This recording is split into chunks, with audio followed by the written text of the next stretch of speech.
अस्सलाम वालेकुम फ्रेंड्स, क्या हाल है आप सबके? ठीक है, खैरियत से हैं। आज हमें जाना था मिलाद की महफ़िल में। मेरे जेठ के घर में मिलाद था, तो मैंने जल्दी से बच्चों के कपड़े निकाले। सबसे पहले कपड़े प्रेस कर लो तो बहुत बड़ी टेंशन ख़त्म हो जाती है कि कपड़े इस्त्री हुए हैं और बच्चों को नहला, तो सबसे बड़ी बात ये मैंने मायदे के कपड़े प्रेस करके हैंग करे। और फिर मैंने उस शायद को समझ ही नहीं आता कि पैंट शर्ट पहनाऊँ, शलवार कमीज़ पहनाऊँ। इतने वो सो रहे थे देखा तो मैंने कहा चलो जल्दी शलवार कमीज़ वगैरह की निकाल के इस्त्री कर दी। मैंने फिर अपने कपड़े निकाले। भाभी ने कहा था कि फैंसी पहनना, क्योंकि पहले तो उनके घर में होता था मिलाद, लेकिन इस दफ़ा इन्होंने नीचे ग्राउंड में टेंट वगैरह लगवाया था और बहुत अच्छा मास्टर सेटअप करवाया था। तो मैंने जल्दी से फिर अपने फैंसी सूट निकाला और अपने भी सूट इस्त्री करके हैंग कर दिया। इतने मायदा उड़ गई। मायदा कहने लगी मम्मा मुझे भूख लग रही है, मुझे आप नाश्ता दे दें। मैंने कहा चलो उनको नाश्ता दूँगा। फिर मैंने कहा मैं भी लगे हाथ नाश्ता कर ही लूँ, क्या मैं दोबारा दोबारा नाश्ता बनाऊँगी अपने लिए।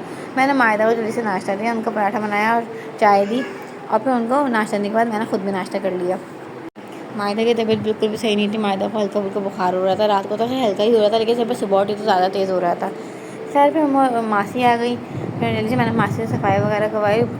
मेरा रोज़ घर उल्टा पुल्टा हो जाता है, रोज़ आना सिमटता है, रोज़ आना, वही हाल हो जाता है। बच्चों के साथ यही होता है। मायदा तो खैर तंग नहीं करती, मायदा तो कोई चीज़ इधर उधर भी नहीं करती, लेकिन माशाल्लाह उसैद जो हैं उनकी वजह से पूरा घर हमें दोबारा दोबारा समेटना पड़ता है। और मासी करके जाने के बाद मुझे दोबारा खुद भी शाम में सफाई करनी पड़ती है। खैर मैंने उनको सैद को बेड पर बिठा के पोएम वगैरह लगाई और ताकि वो अपना पोएम देखते रहें। उनको मैंने पेट वगैरह भरवा दिया था, फिर ताकि वो अपने मुँह से बैठ के पोएम देखते रहे। इतने मैंने कहा भाई मुझे चादर चेंज करनी है। मैंने जल्दी से उठाओ उस सैद को और फटाफट से चादर चेंज करो। उस सैद को मैंने वॉकर में डाला ही था तो उन्होंने तार खींच लिया। मैंने जैसे चीख मारी, मैं कहा उसे तुम क्या कर रहे हो? फिर इतने मुझे भूख लगने लगी कि मैं सिर्फ चाय ही पी थी।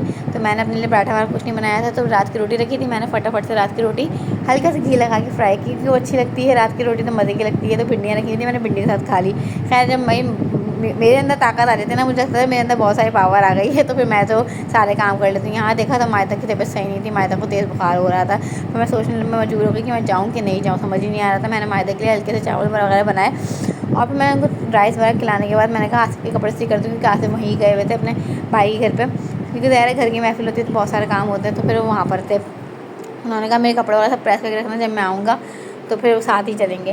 फिर आसिफ ने कुछ खाया भी नहीं था, तो मैंने जल्दी से आसिफ के लिए फ़्राइज़ बनाई, चीज़ फ़्राइज़, ताकि महफिल ज़्यादा देर से स्टार्ट होनी थी और फिर खाना भी देर से ही लगना था। और आसिफ ने कुछ भी नहीं खाया हुआ था।